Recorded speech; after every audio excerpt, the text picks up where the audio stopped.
Watu wa Mungu walikumbana na mateso kwa miaka mingi nchini Misri, ambapo walikuwa watumwa.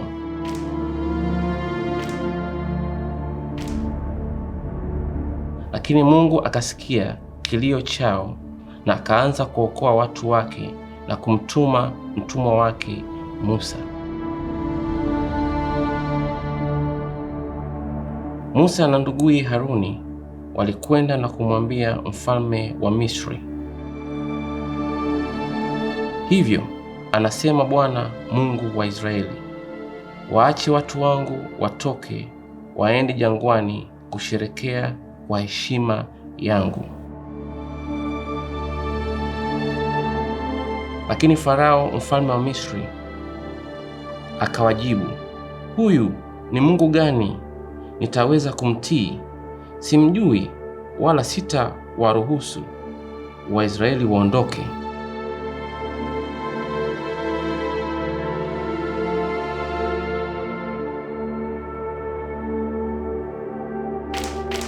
Basi mfalme akawafanya wana Israeli wafanye kazi ngumu zaidi katika utumwa wao.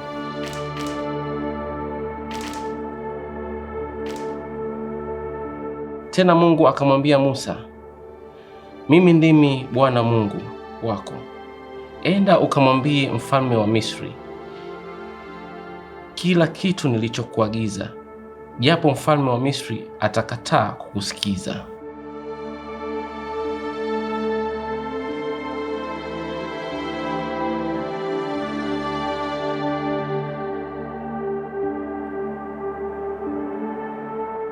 Hivyo basi mjifanyie miujiza ili aone nguvu zangu. Haruni, shika fimbo yako uibwage chini mbele ya Farao ili iwe nyoka.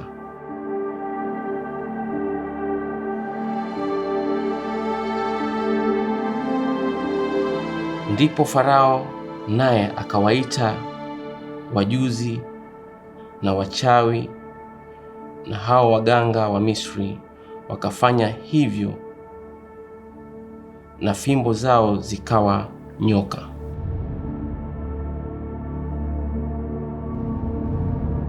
Hata hivyo, nyoka wa Haruni akawameza nyoka wote wa waganga wa Misri.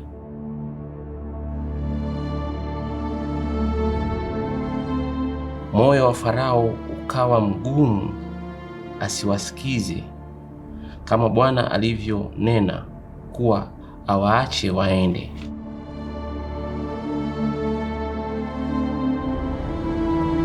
Mungu akafanya miujiza ili kudhihirisha nguvu zake na uwezo wake kwa watu wa Misri.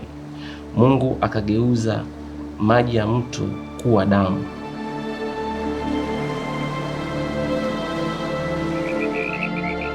Naye Mungu akatuma vyura kwa nchi yote ya Misri. Tena Mungu akatuma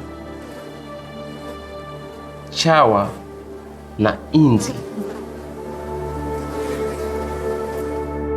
Watu wakapatwa na majipu yenye kufura na kutumbuka. Mungu pia akawaua na kuangamiza wanyama wote wa Misri.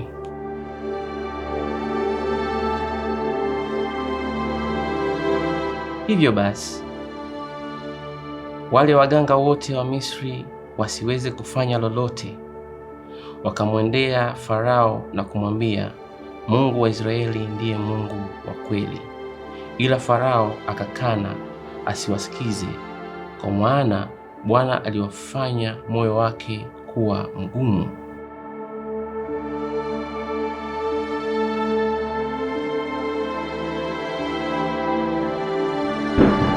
Hivyo basi Mungu akatuma mvua yenye radi na barafu ya mawe kuharibu nchi nzima ya Misri. Mungu akasababisha giza totoro kwa siku 3.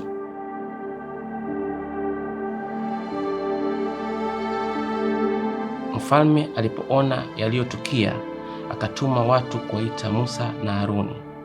Akawaambia, endeni basi mkaabudu Mungu wenu, lakini muache ng'ombe na mifugo yenu. Musa akasema, hapana, hatuwezi acha ng'ombe na mifugo yetu, ni lazima tuende nazo. Tunazihitaji kumtolea Bwana sadaka.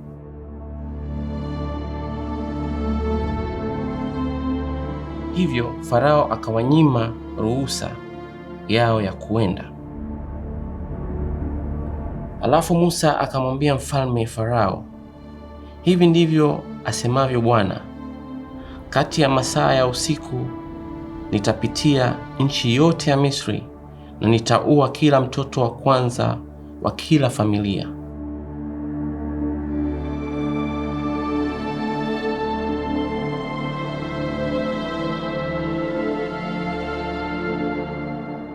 Tena Mungu akamwambia Musa kwamba ambia kila familia ya Israeli kuchukua mwana kondoo kwa ajili ya sadaka.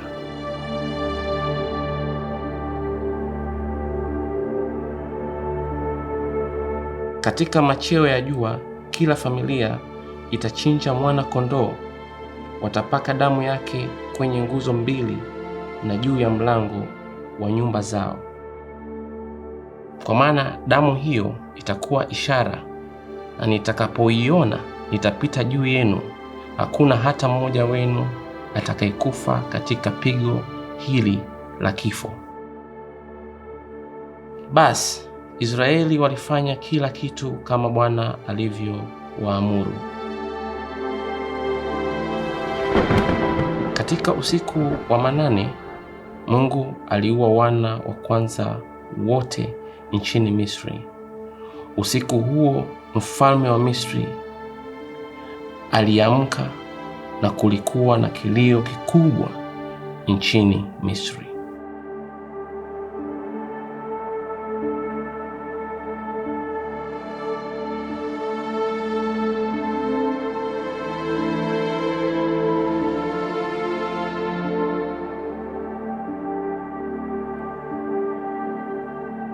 Mfalme akawaita Musa na Haruni, japo ilikuwa bado ni usiku, na kuwaambia, ondokeni muende nchi ya mbali pamoja na mifugo yenu, mkaabudu Mungu wenu kama mlivyotaka.